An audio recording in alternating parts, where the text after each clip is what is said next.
मेरे पास तुम हो, जो खलील रहमान का एग्जैक्टली डिफरेंट, स्लाइटली डिफरेंट, क्योंकि फीमेल्स को उस तरह नहीं, हम अभी भी वही प्रॉपर हीरोइन दिखाते हैं। मतलब क्यों ये ज़रूरी है कि हमने अगर ख़ातून को अच्छा दिखाना है तो वो वही है जो रोती रहेगी, जो चुप करके सहती रहेगी? क्या मतलब जो गुड एंड ईवल वाला कॉन्सेप्ट है वो तो सेम अप्लाई होता है ना फीमेल के ऊपर भी। That is actually very right, आपने बिल्कुल सही कहा। लेकिन आई थिंक हम अपने इश्यूज से ना कट ऑफ नहीं हो सकते। बिल्कुल आपने अब जिक्र क्योंकि कर दिया, मैं अक्सर बात नहीं करती हूँ उनके ड्रामों के हवाले से, क्योंकि बहुत सारे लोगों के अंदर टॉलरेंस नहीं है वो एंगल शायद सुनने की, क्योंकि ज़ाहिर बहुत सारे लोग फ़ैन होते हैं, विच इज़ फाइन। नहीं, अगर जेनेरिक उसमें देखें, क्योंकि बिकॉज आपका हाँ, but let me say this, let me have the opportunity to say this, कि जब आप कहानी, कोई अलग कहानी सुनाने का मतलब ये नहीं है कि आप एक ऐसे ग्रुप को या एक ऐसे सेगमेंट ऑफ सोसाइटी को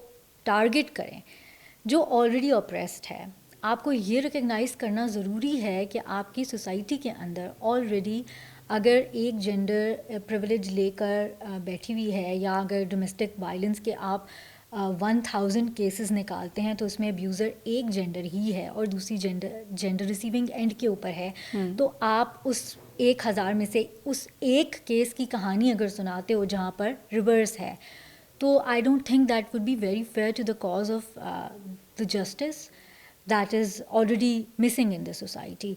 तो वो कहानी आपने ज़रूर सुनाई, इट वाज डिफरेंट, और वो आपकी बात बिल्कुल ठीक है, जो मोरालिटी है वो चाहे मर्द है या औरत है, दोनों के लिए मॉरल स्टैंडर्ड्स एक जैसे अप्लाई होने चाहिए। लेकिन क्या आपके करोड़ों लोगों में से वो रिप्रेजेंटेशन है?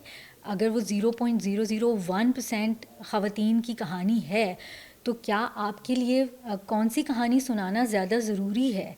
क्या आपके लिए वो कहानी सुनाना ज़्यादा ज़रूरी है जो आपके माशरे की 99% ख़वातीन की है, जहाँ परपिटेटर कोई और है?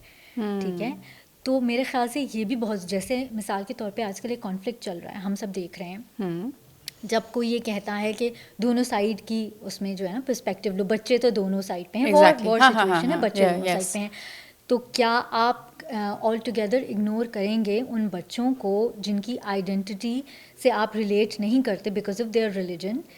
अगर वो 100 मर रहे हैं तो क्या आप उनकी कहानी सुनाएंगे? या अगर एक बच्चा दूसरे एंड पे मरा, मैं बिल्कुल ये अंडरमाइन नहीं कर रही कि कोई एक लाइफ किसी दूसरी लाइफ से कम अहम है, लेकिन आप कहानी किसकी सुना रहे हैं वो भी बहुत कुछ बताता है आपके बारे में। ये भी, लेकिन अनफॉर्चुनेटली अभी हमें ये साइड्स भी बड़ी प्रोमिनेंटली समझ आ रही हैं, Exactly. बड़े बड़े तो ग्लोबल लेवल पे भी।